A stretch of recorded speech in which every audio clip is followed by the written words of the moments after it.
Magandang umaga ka NPR. Andito na naman po tayo para sa NPR News TV Online upang po ay mag-usap po ng mga bagay na patuloy pa rin na nagiging mga usap-usapin at isyu sa panlipunan.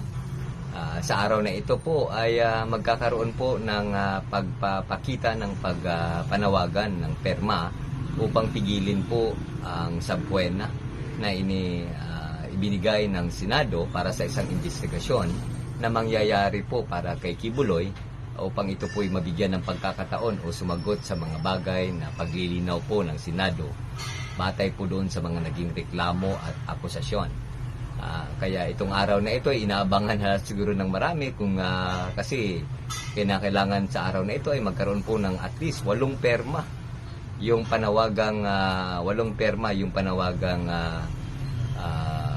yung bang ihinto po yung Subbuena o sinasabi dito magiging resulta nito ay hindi po papahintulutan na haharap si Kibuloy sa isang investigasyon na kapangyarihan ng Senado.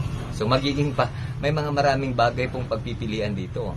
Pahihintulutan ba natin na ang Senado ay mawalan ng kapangyarihan para imbestigahan yung kanilang katungkulan na mag-imbestiga batay doon sa reklamo, maging ito may ng isang ordinaryong tao o isang institusyon.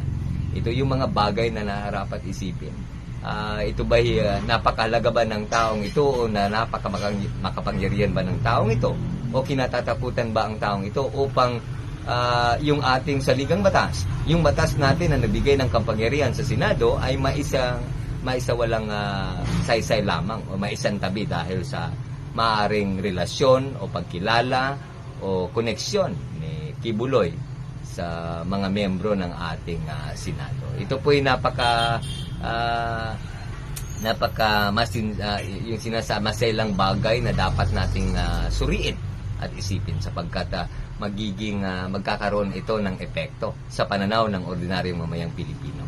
Sapagkat yung investigasyon nga ng Senado, tulad sinabi natin, ay hindi po ito isang korte na magpapasya kung ito siya si Kibuloy ba may pagkakasala.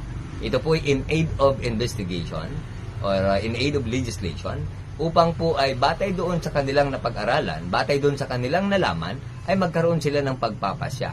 Halimbawa, pagpapasya tungkol sa mga kasi ang naging usapin lang dito, hindi yung pagkatao ni Kibuloy, hindi yung pagiging leader nito ng pananampalataya. Ang issue po ng Senado ay kung meron bang nagkaroon ba ng pagkakamali o paglabag ang SMNI patungkol po sa kanilang katungkulan na pagbabalita ng tamang impormasyon. Yung bang nagkaroon ba sila ng pagkakasala na merong peking impormasyon na ibinabalita. Labas pa dito, meron din po na pagdinig ukol doon sa reklamo ng kanyang sarili, ng kanyang mga ginagawa. Nararapat lamang po, tulad ng iniisip natin, na dinggit, pag-usapan, ipaliwanag yung sarili. Yan lang naman ang gagawin niya.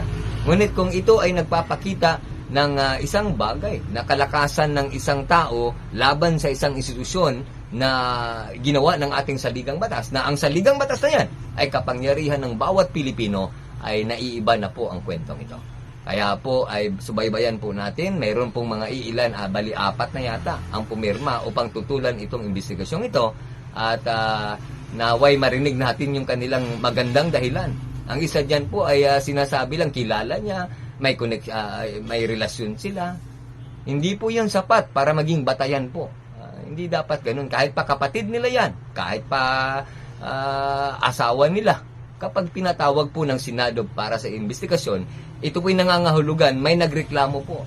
Ang nagreklamo na ito, maaring ordinaryong tao lamang. Hindi niya kayang mag-file ng kaso, hindi niya mag-file ng reklamo. Kaya tumakbo ito sa Senado upang tugunan ng ating pamahalaan upang maisiguro na yung karapatan ng bawat isa at ng hustisya ay maging yung proseso ay maisagawa po ng wala pong pinipiling may kapangyarihan, kilala o ano pa na sinasabi nila. Muli po, napakahalaga po nito sapagkat makikita natin dito yung mga senador kung nagbibigay ba talaga ng pagpapahalaga sa kapangyarihan ng ordinaryong mamayang Pilipino Republika. Maraming salamat po. Ito